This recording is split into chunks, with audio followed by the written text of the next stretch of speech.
اللہ تعالیٰ کی نعمتوں میں سے ایک بہت ہی قیمتی اور اہم ترین نعمت انسان کے لیے اس کی اولاد ہے۔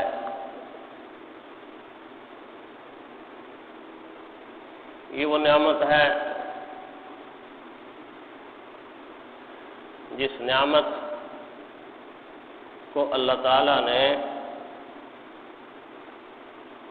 بہت سارے انبیاء کو دعاؤں کے نتیجے کے طور پر دیا۔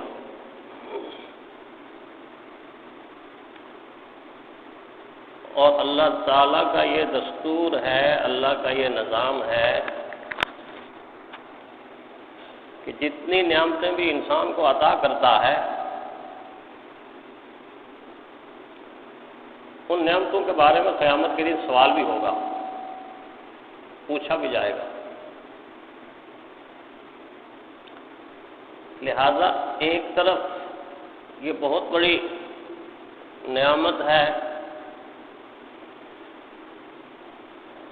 اگر اس نعمت کے بارے میں والدین غفلت کا شکار ہو جائیں، لاپرواہی کا شکار ہو جائے تو پھر یہ نعمت دوسرے لفظوں میں قیامت بھی بن سکتی ہے، مصیبت بھی بن سکتی ہے، انتہائی مشکل ترین دنیا کے اعتبار سے آزمائش اور قیامت کے اعتبار سے حسرت اور ندامت کا سبب بھی بن سکتی ہے۔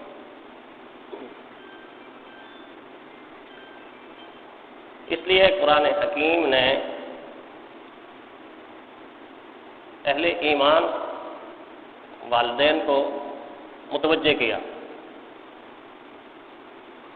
کہ اس وقت سے پہلے کہ کہیں یہ نعمت آپ کے لیے قیامت نہ بن جائے، مصیبت نہ بن جائے، آزمائش نہ بن جائے، آخرت میں جا کر کہیں حسرت اور ندامت کا سبب نہ بن جائے، اس سے پہلے آنکھیں کھولو، اس سے پہلے ہوش میں آؤ، اس سے پہلے غفلت کو چھوڑو، اور جو ذمہ داری اولاد کے حوالے سے تمہاری لگائی جاتی ہے اس ذمہ داری کو پورا کرو، مکمل کرو، دھیان کے ساتھ، شعور کے ساتھ۔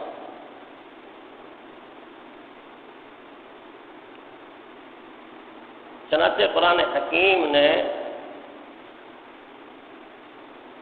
اولاد کے بارے میں اہل ایمان کو جو مخاطب کیا،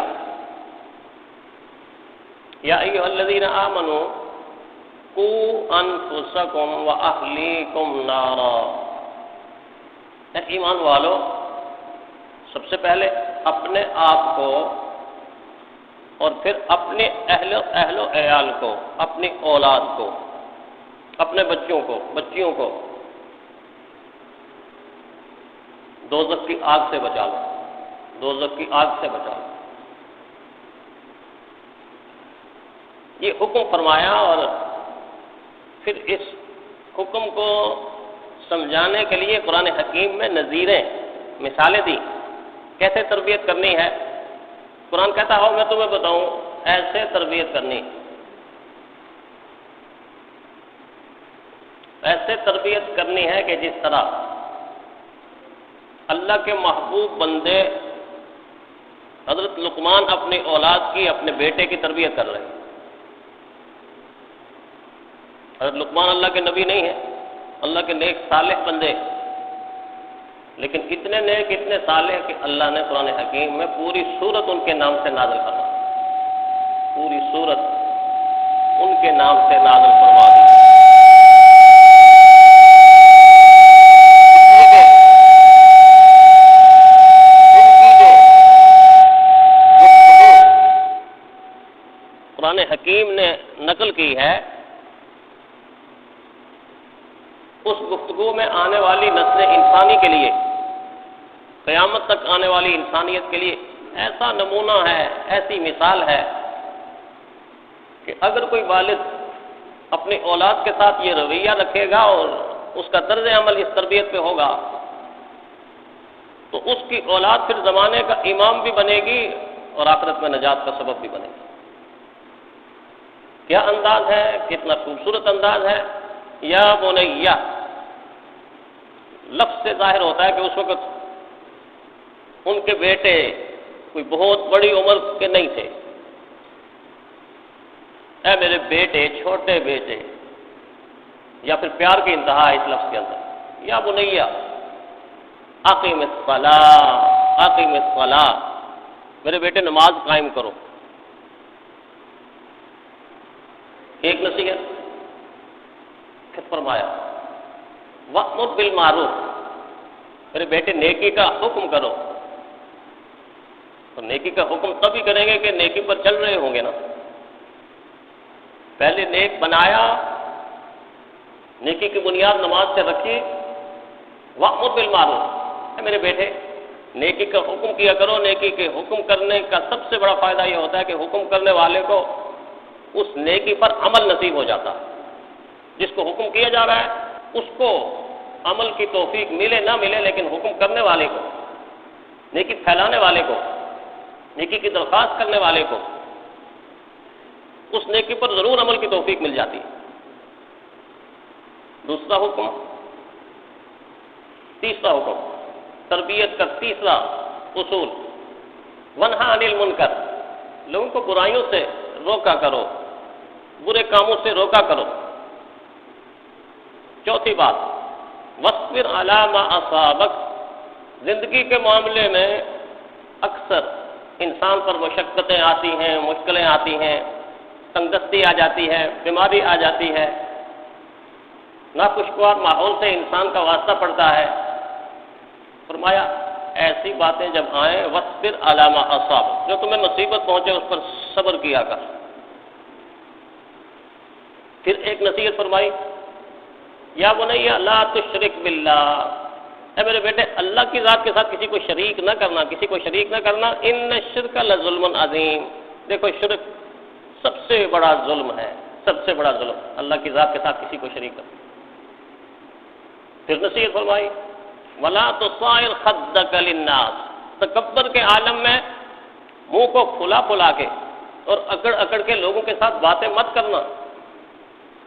پھر ایک نصیحت فرمائی ولا تمشی فی الارض مرحا، اے میرے بیٹے زمین پر اکڑ اکڑ کر نہ چلنا، اکڑ اکڑ کر نہ چلنا۔ یہ دھیان رکھنا کہ آج تو زمین کے اوپر ہے، ایک وقت ایسا آئے گا کہ ہر زمین پر اوپر چلنے والا زمین کے نیچے چلا جائے گا، زمین کے نیچے چلا جائے گا۔ زمین کی پشت کے اوپر چلنے والا ہر انسان زمین کے پیٹ کے اندر چلا جائے گا۔ ولا تمشی فی الارض مرحا، میرے بیٹے زمین پر اکڑ اکڑ کر نہ چلنا۔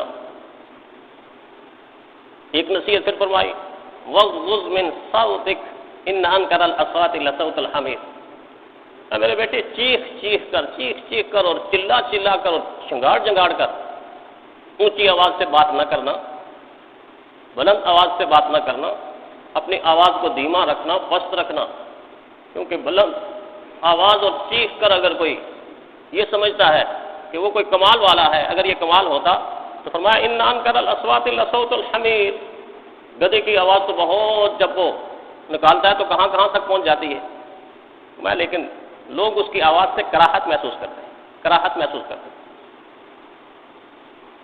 کیسی نصیحتیں ہیں حضرت لقمان کی اپنے صاحبزادے کے لیے۔ یہ تو وہ نصیحتیں تھیں جو قرآن حکیم کے حوالے سے میں نے آپ کو سنائی۔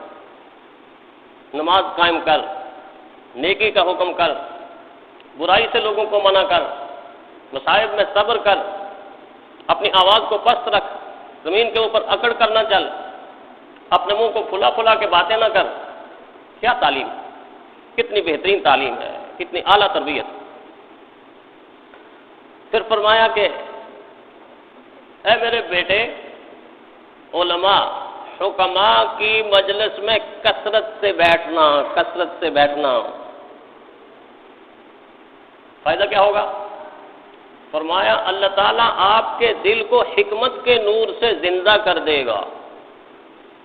علماء کی مجلس میں، حکماء کی مجلس میں کثرت سے بیٹھنا، اللہ تعالیٰ آپ کے دل کو حکمت کے نور سے بھر دے گا اور آپ کے دل کو ایسا زندہ کرے گا کہ جیسا موسلا دھار بارش سے اللہ تعالیٰ زمین کو زندہ کرتا ہے، زمین کو زندہ کرتا ہے۔